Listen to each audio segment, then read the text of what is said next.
Hi, and welcome back to another episode of the Dank Report, a cannabis news, lifestyle, and entertainment show. I'm Adam Lehman, editor and host. We've got a great show lined up today. Very excited for our special interview guest, Jackie Subeck, one of the co-chairs of a great organization, Women Grow. And today's cannabis review, really excited for Scarface OG. If you like what you're seeing here on the Dank Report, please follow us on Facebook, Twitter, Instagram, and subscribe to our channel on YouTube. Stick around. Our first guest, Jackie Subeck, is up next. And we're back with the Dank Report interview today. We have a wonderful guest joining us here in studio, Jackie Subeck, the co-chair of Women Grow, and exciting new project opening up in West Hollywood, Door number 6, a retail and consumption lounge. Jackie, thanks for joining us here today. You're welcome. Thanks for having me. It's a pleasure. Thanks for taking time out of the day. I know you've got a lot going on with door number 6 opening up in the near horizon. Eventually. Yes, it is. It's happening here, people. Keep your eyes peeled. What can you tell us about your background? You know, you have a whole bunch of stuff in your background. We've got music. You lived in China for a long time, and now cannabis. Yeah, it's been a wild ride, to say the least. Yeah, my background, I started out in the music industry and kind of was living in that environment for a fairly long time. And then one thing led to another, and I happened upon an opportunity in China when China was very early in its stages of opening up to the Western market. Cool. And ended up going there, working in music and action sports and brands and marketing, and it was a pretty exciting time. We were definitely pioneering some things out in China. It was a really kind of a cool thing to be a part of at that time. There's very few of us doing it. So, and then after China, I kind of came back home and went, you know, it's kind of time for another thing. So cannabis is something that I was always interested in. And I'm a lifetime consumer, so I understood the lifestyle, but I didn't really understand anything about the business, the industry, and definitely not even anything about the plant itself. So, and this was pre-legalization in California, so I decided to get in and read some laws and learned about what was going on and kind of got myself up to speed on the basics and decided to kind of take my toe out and put my whole foot in and go for it. And so about when was this? So that was like the end of 2014. Okay. Yeah, right around there. And it just so happened that, as luck would have it, really, that time that I came in was kind of exactly the right time. Like I couldn't have actually planned it probably any better. No kidding. No, because I came in when the conversation about legalization had started, but we weren't there yet. And there was, and so it gave me the opportunity to sort of learn from the original, we call them the OGs, right? Like learn from them and to understand better how the industry was, at that time, was working and what medical marijuana meant in California. And then started to get my brain going about thinking about, oh, okay, now if we actually can get a bill together and pass legalization, what does that look like and what would that entail as far as building out a future, at that point, cannabis marketplace, in a legal cannabis marketplace, right? So with that, there's a lot of structure that needs to go in place. There is. It's a regulated industry. So, you know, where you look at something like alcohol or tobacco that are highly regulated industries, you know, we don't know exactly how it all works, but let's say after Prohibition ended, alcohol Prohibition in 1930 or whatever year that was, you know, we could probably safely assume that it didn't take them a year or 2 years to develop the regulations. It probably took a lot longer than that. Sure. The cannabis industry, on the other hand, has taken probably 10, 20, 30 years of regulations and packed it into like 2.5 years. It's been trucking. I mean, when you mentioned 2014, these past 4 years, oh man, they've have been unbelievable. Unbelievable, like you know, really, really moving fast and constantly changing, constantly evolving. You know, we used to have a joke that like what was on Monday morning might not be the same Monday evening. Definitely was far different than what was going to be on Friday. So you really kind of have to stay on your toes in this industry to keep up and keep, you know, follow along with what's going on. Woo! Yeah. My goodness, it's like buckle up, enjoy that ride. Pretty much. Yeah. Pretty much. So when you talk about legislation, Prop 64 was very instrumental. That was our bill to legalize cannabis in the state of California. I came in at the very end of Prop 64 to start helping. I was working at the time, not working for, but working with Drug Policy Alliance. Drug Policy Alliance was one of the nonprofit organizations that spearheaded legalization, and they've actually spearheaded legalization around the country. Awesome. So I worked a lot with them, and basically, you know, whatever it was that I was doing for them, I was doing a lot of media and a lot of things like that, but at the end of the day, what I realized out of that experience was I was there to change votes. I was there to talk to those people that were like, no, I'm absolutely against legalization. And then I would say, really, why, right? And they would say, oh, it just shouldn't be legal. They wouldn't really, no one ever really had an answer other than they somehow felt that it was either the old propaganda gateway drug, or they had the reefer madness, or they just purely didn't like it. And then I would say, so what about family? Does that matter to you? What about children? Does that matter to you? What about people who've been incarcerated or are still incarcerated? Does that matter to you?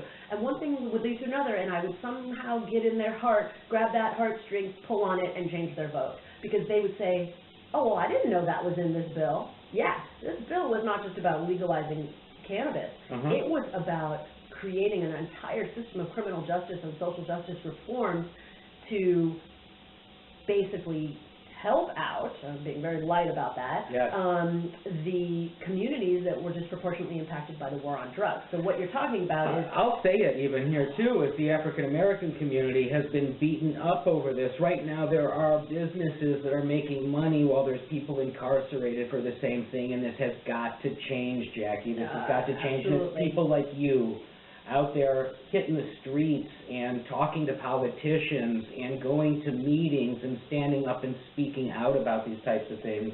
And you know, the Dank Report, we're gonna thank you for really doing that. You're welcome. I think it's amazing. You're welcome. It's amazing. But you know, it takes a village, and you know, what was interesting is one of the challenges that we encountered during those times was weirdly from our own industry. How so? Because a lot of the people who had been in the cannabis market, at that point it was an illegal market, right? For 20 years, since 1996, California had passed Prop 215, which gave us the right to have medical marijuana in the state. A lot of those people, you know, they've been growing and giving it away and helping patients and doing all this stuff for years and years and years, and they kind of didn't want taxes, they didn't want regulation, they didn't want these things. They kind of like, look, it's a plant, we don't need all that stuff. And there's an argument to be made that that's the case, but being that we have a federally illegal substance here, Schedule 1 under the federal government still to this day, it is therefore still illegal, and therefore if you're going to open up a marketplace and make it commercial, you have to establish a set of regulations. And so you have to legalize, you have to decriminalize, you have to give people the opportunity to change their records, expunge their records. All of those kinds of things need to happen if you're going to have a thriving cannabis marketplace. I could say that's in my opinion, it's in a lot of people's opinion. Sure. There's obviously people who would negate that. But so that's what we did. And so once we passed the legalization bill, we immediately went into developing the regulations. And the state created an agency, the Bureau of Cannabis Control, and they were tasked then with creating this set of regulations that now took about 2 to 3 years, somewhere around there. And we just actually issued, the state kind of issued the final draft of those regulations just back in January, a couple months ago. All right. Still change, but now there's a working set of regulations in place. I will give you that some of it is very overregulated, but this is the first time we're doing this. Sure. And so likely what will happen is in, you know, years, 5 years, 10 years, whatever it is, some of that hard policy that's overregulated right now will kind of settle back in. And I think a lot of it is going to be dependent on the businesses themselves, how the community works together, and also, like, making sure that, you know, emergency room visits aren't going up. Absolutely. Right, things like that. I think once other people start to see in other cities, start to see in other states, start to see that the sky hasn't fallen, and we can have a thriving cannabis marketplace, I think we'll start to see more, more getting the game in that respect.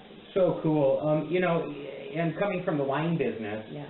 from what I've read and can see about the structure of the cannabis business right now, it's structured sort of very similarly to how the wine business was structured, where prior to Prohibition, you could produce, distribute, and sell directly to consumers. Right.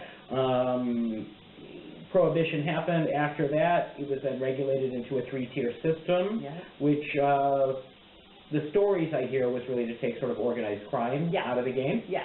And it seems like cannabis is doing a similar thing where you can produce, but then have to go through a legal distributor. Yeah.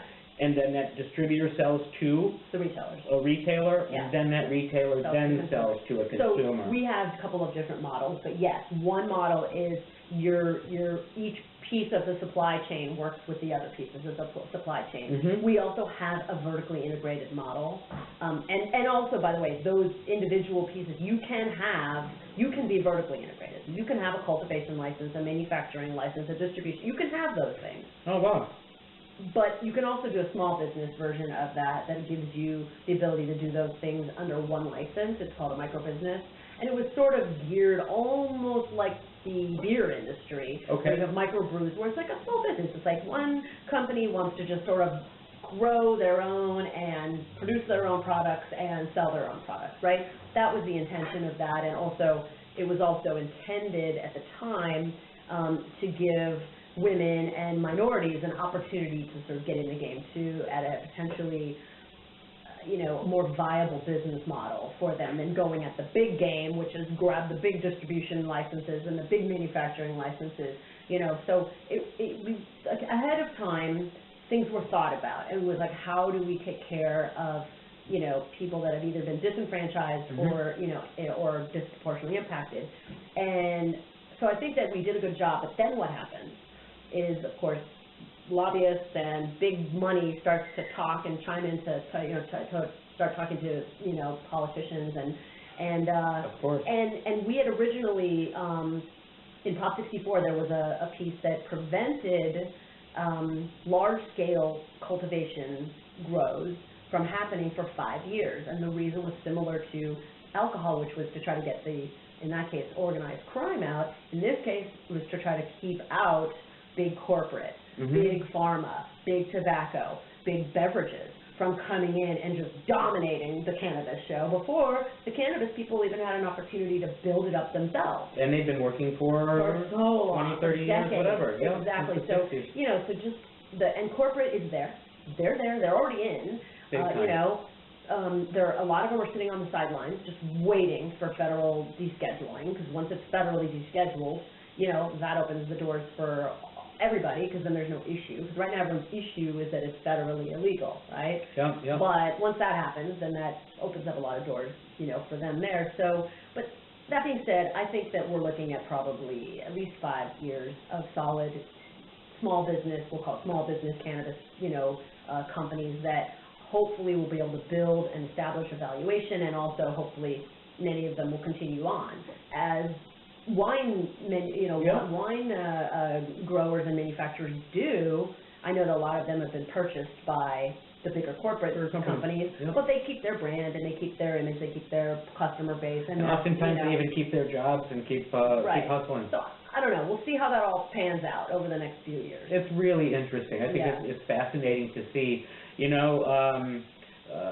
Regulation aside and all of the technicalities of it, I really want to get into something that I'm super excited about, Jackie, and that's what you have happening, this door number 6 that you'll be opening in the next year or so. Yep.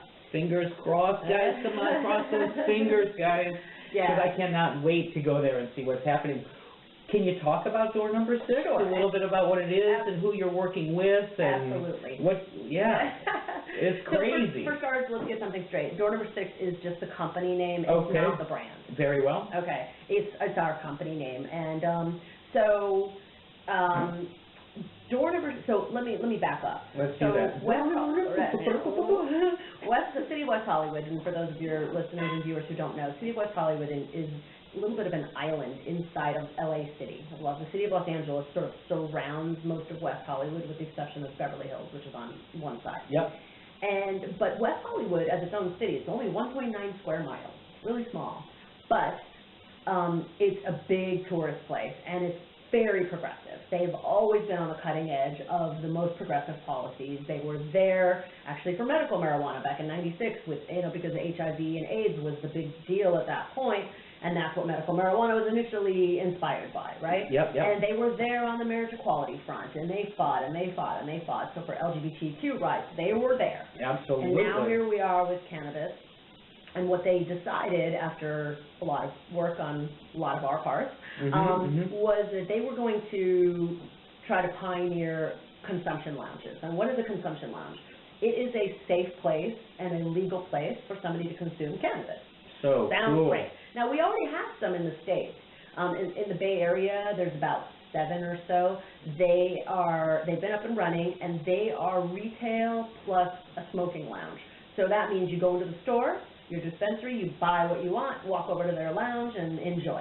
I've been to one up in Berkeley that had a sort of like a whole smoking thing with volcano vaporizers, and you give them your license, and they give you a plastic bag. Exactly. So there's those sorts of lounges exist already. Yeah. And we'll have a couple of those in West Hollywood as well. But where West Hollywood is going to be different is that we are going to have standalone consumption lounges. What do I mean by that? Those lounges will look more like bars and restaurants. Cool. As opposed to a retail store. Okay.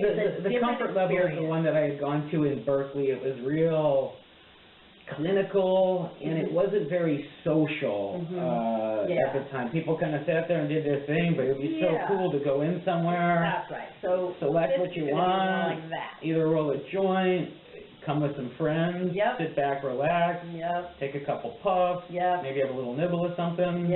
Awesome. Yeah. Oh, so my that's goodness. what's coming. Just also for you to note, in the state of California, no cannabis may be sold where alcohol and tobacco are sold. So that's fine with me, especially for a while, until we give cannabis its fair shot at coming alive and proving that it's not the deadly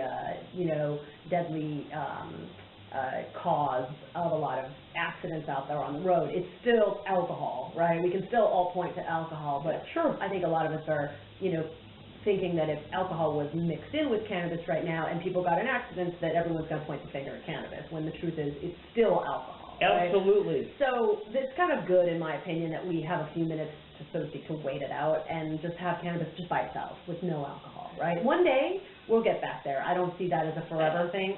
I just see that as a couple of years. I think it's an odd mix also, and it changes a little bit of a dynamic of the vibe, I think, when you add alcohol to the mix. Well, it definitely does, and so anyway, so we're going to have these lounges. Some of them are going to have the ability to have smoking inside, and some of them are not going to be smoking, but they both have consumption. So some of them are going to be more restaurant-like I say, and a bar-like, and others will be more smoking lounge-like. So depending on the experience that the customer is going to want to have, we're going to have it all. So if you're someone who really enjoys smoking, there's going to be plenty of smoking lounges for you to go to. But if you're someone who doesn't like smoking, but you want to have the cannabis experience, whether it be by a food and beverage version of it, or a balm, a tincture, a topical, not tincture, but a topical, rub on your skin, like we're planning on having a day spa with full cannabinoid treatment, and that way we get to push through not just the hot new buzz letters of CBD, but we get to add THC to the whole thing, which changes the whole game, because now you have a pain reliever in the mix. And so we'll probably likely be using full spectrum, which is like the whole plant and all the cannabinoids. That gives us the power of the punch of the medicinal benefit that this plant can offer. for those people who are out there right now looking at all the CBD that's out there on the market right now, most of it's coming from hemp, and it doesn't have any THC. It usually doesn't have the other cannabinoids in it. It's an anti-inflammatory, but it's just kind of there by itself, and it's just lacking in punch. So, we're going to be able to explain and do a lot of education to the consumer as to here's how things work in hemp land, and here's how things work in cannabis land, and that's going to take education on our part, right? So you have seminars and tastings Exactly. How neat. So it'll be like social and educational and therapeutic. We're going to have a clinic where we're actually going to have nurses and nurse practitioners. We've partnered with a group called Canna Kids, and they're the world leader right now in the pediatric cannabinoid research, and they're also doing adult, cannabinoid research. They have partnerships with groups like Children's Hospital, LA, and UCLA, and so they're going to come in and operate a clinic inside of our environment. So we're going to be able to educate people, treat people, give people a relaxing experience, and let them enjoy sort of the social area that we'll have in a smoke-free environment. Now, for a lot of people coming into cannabis, not coming into the industry, but a lot of people that are now finally going and checking out cannabis after all the years that it's being taboo, a lot of people don't want to smoke. Understandable. And I get it, right? So, whether it's seniors or soccer moms or athletes who need injury rehab, or veterans who are trying to figure out their PTSD situation, or parents of animals, there's a big treatment going on with animals, and CBD and cannabis is great for animals. So all these kinds of groups, we're going to be able to, share and experience with, and get them that holistic, opportunity to see how cannabis impacts their lives in the best of ways, without risking their lungs and things like that. So cool. Yeah. It's super exciting stuff. It's progressive policy, and we're working hard on it, and it's got some roadblocks, but we're pushing through those roadblocks, and that's kind of what we do in cannabis. We just keep going. We'll go through it. Keep going. Awesome. Yeah, we don't let anybody tell you no. You just keep going until you can't. Jackie, it's fascinating. I think that everything that you've done has been great for the industry and where it's moving forward. If people wanted to find out some information about possibly when this space is going to be opening up, is there a place that we can send people to check it out, or share notes? My Instagram is Jackie.jackpot. My Twitter is, I think, Jackie_jackpot. My own personal company is Jackpot. So I am Jackpot, right? You are Jackpot. Absolutely. And so you can find me at that way, and of course at Facebook, but we're gonna keep kind of pushing forward here, and I think that when there's big announcements to make, I think we're gonna make them pretty loud. Awesome. Well, we hope that we can help to spread the word here and be a voice for you. Absolutely. Well, thank you so much. Thanks for coming on. Come on the show. Absolutely. The best of luck to you in all of these endeavors. I hope that everybody that was watching learned a little something, and please stick around, because coming up we do have a review this week on the Dank Report. Today we're reviewing Scarface OG. Stick around. And welcome back to the Dank Review. I'm Adam Lehman. Super excited for today's review. We're doing these Scarface OG. This one is an indica. We picked this up $12 a gram here in Los Angeles at the Emerald Rose. Really a nice little dispensary. I think they have good quality weed, and really, generally speaking, I think their prices are great, and all the people that work there are always really, really nice. You get like a big hello when you walk in the door. They acknowledge you instead of like being ignored and then stumbling around some dispensaries that I've been. Hi, Lula. I guess Lula's joining me today. Good to have her on set today. We've got here in the can little of that Scarface OG. Smells super delicious. I get a lot of that sort of fruit punch kind of quality out of it. Check this out. This bud right here, I'm picking off it a little bit, but it looks great. Really nice and green. Can you see that little close-up? All those little red hairs. Awesome. Sort of crystally and definitely sticky. This is some sticky, icky. Let's get into the taste of the Scarface OG. Again, we always give it the 2-puff test. As my dad said, you're never quite sure the first time, so I'm going to follow what he says. He hasn't steered me wrong up to this point. And we've got a little bit packed in the bowl. let's give it a rip and see what happens here with this stuff. All right, puff number 1 in the lungs, guys. Let's see what's going to happen here. Super tasty, kind of rich, kind of round on this one. I got a lungful on that. A little bit expansive, but soft finishing. Delicious. This is a delicious example of Scarface OG. And let's dive back in here. We're going into puff number 2 right now, folks. Of Scarface OG, the Indica.